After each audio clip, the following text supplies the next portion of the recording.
I was 14. It was an average night, around 9 p.m. My little cousin and I were at his house. I was babysitting for the night. My mom and aunt were shopping. My dad and uncle were at the movie theater. So we're sitting there, and I was feeling really strange. Something was wrong, but I couldn't put my finger on it. So I just kept watching TV with my cousin. The feeling wasn't going away. I got up and walked to the back door to lock it. When I came back through the kitchen, I saw what was causing my weird feeling.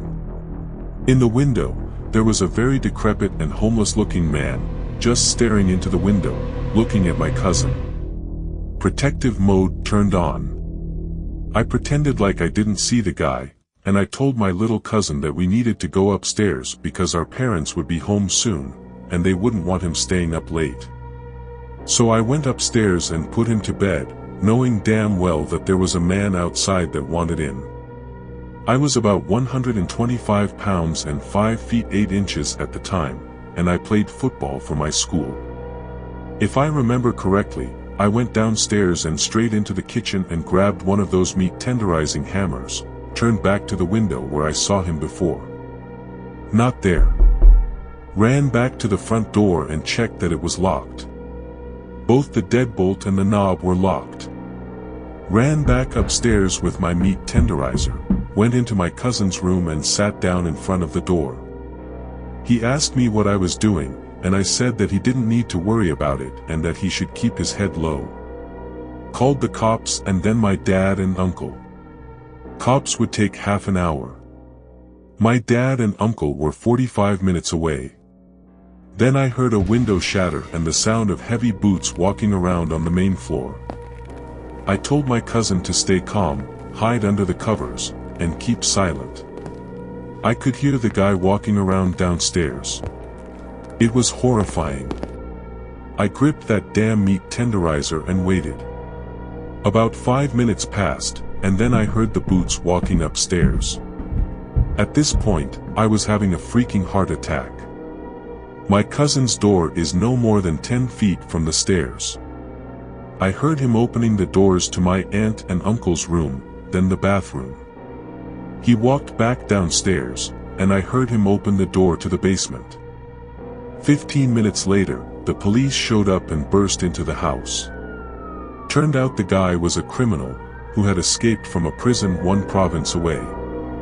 I nearly had to battle an escaped criminal when I was 14. At one point, I was no more than a wooden door and 10 feet away from him.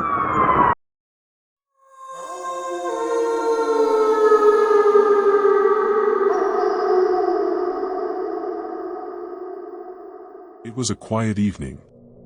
My friend was relaxing at home. He lives alone, in a secluded house, often using his backyard as a gun range. The solitude of the rural country was usually a source of peace for him. But that night, something changed. He was looking out of his kitchen window, when he saw movement in the tree line. A large, unkempt male emerged. The man looked wild, disheveled. His eyes glinted with a menacing intent. My friend's heart began to race. The guy bolted towards the house, moving with an unsettling speed and aggression. My friend didn't waste a second. He ran to the doors, bolting them shut. His mind was racing. What did this man want? Why was he charging towards the house? He called the police, his voice shaking as he described the situation. But unbeknownst to him, the man had already broken into the house the day before.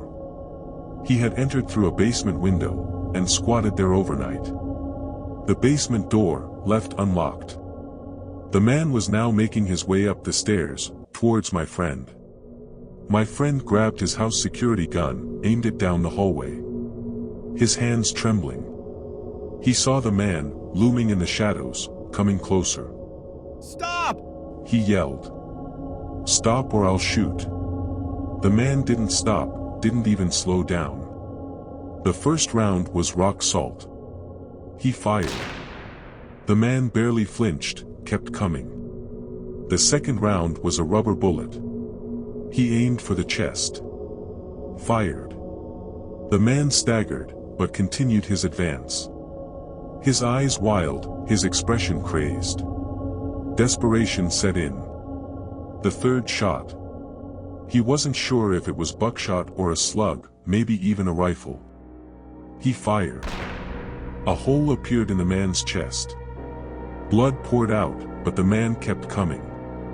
The guy was massive. He reached my friend, wrestled high, struggle was feared the ground. The friend could feel the man's strength, his weight pressing down. But then, the injury caught up to him. The man collapsed, died on top of my friend. The police operator had heard the entire exchange. "Stop or I'll shoot.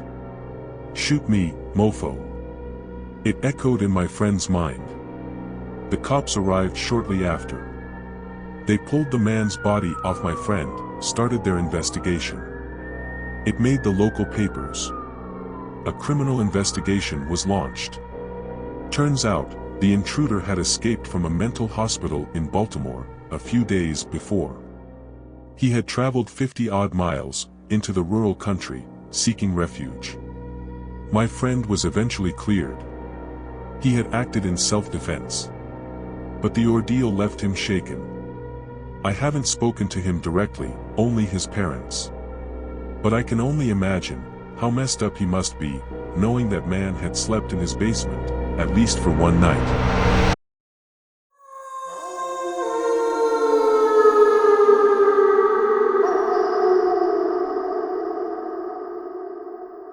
I lived in a house with 4 girls and 4 pets during college. One night, I found myself alone, which felt like a rare gift. With a paper to write, I settled into bed with my laptop, the soft glow lighting up the dim room. As I focused on my work, I suddenly heard scratching at the door. It was Miko, the dog, shaking and whining. I opened the door, and the 2 cats, Ralph and Beaner, rushed in, jumping onto the bed. I squeezed in between them, trying to get back to my studying. Minutes passed, but then Ralph's fur suddenly stood on end, a clear sign something was off. Miko started to growl, low and deep. Beaner's claws dug into my legs, his anxiety palpable. That's when I heard it, footsteps coming from upstairs, steady, almost too steady, walking past the wall that separated our house from the neighbors.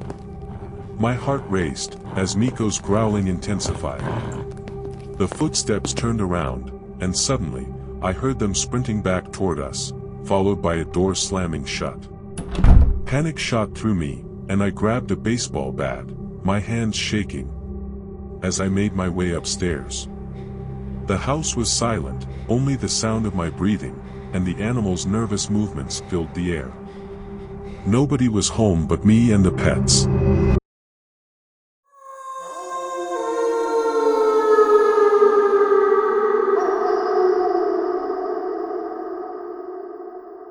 It was a quiet night, in my small apartment. I had just finished watching a movie and decided to call it a night. I locked my doors, turned off the lights, and crawled into bed. The soft hum of the city outside was my lullaby. I drifted off to sleep, feeling safe and secure. Somewhere in the middle of the night, I was pulled from my dreams by the unmistakable sound of my front door opening. I lay there for a moment, groggy and disoriented, listening. My immediate thought was that it was my sister. She often came over to crash on my couch after a fight with her boyfriend. It happened regularly enough that I didn't even get up to check. I heard her moving around the apartment. The faint sound of her footsteps on the carpet. The rustling of bags in the kitchen. I figured she was just getting settled, maybe making something to eat. I sighed, rolled over, and let sleep take me again. Morning came far too quickly. My alarm jolted me awake at 5 a.m. I groggily got out of bed, expecting to find my sister sprawled on the couch. But when I walked into the living room, it was empty. A small wave of confusion washed over me. I grabbed my phone and texted her, asking if she had come over during the night. Her response came back almost immediately. No, I stayed at Jake's. A chill ran down my spine. I walked to the front door and checked the lock. It was secure. But then I remembered the other door, the one to the outside that I rarely used. I hurried over and found it, unlocked. A sense of dread filled me. Someone had been in my apartment last night. I checked the rooms, the closets, even under the bed. Nothing seemed out of place, nothing stolen. It was like whoever had been there hadn't touched anything. All my electronics were out in the open, but they weren't worth much. Maybe that's why nothing was taken. But the thought lingered. What if it wasn't about stealing? I replayed the night in my mind. The sounds, the movements. Someone had definitely been there. A stranger, in my home, while I slept. The thought sent a shiver through me. I double-checked all the locks, making sure everything was secure. That night, I could barely sleep. Every noise, every creak, made my heart race. Was it just a harmless intrusion? Or something more sinister? I couldn't shake the feeling of unease. The safety of my apartment, now tainted by the unknown.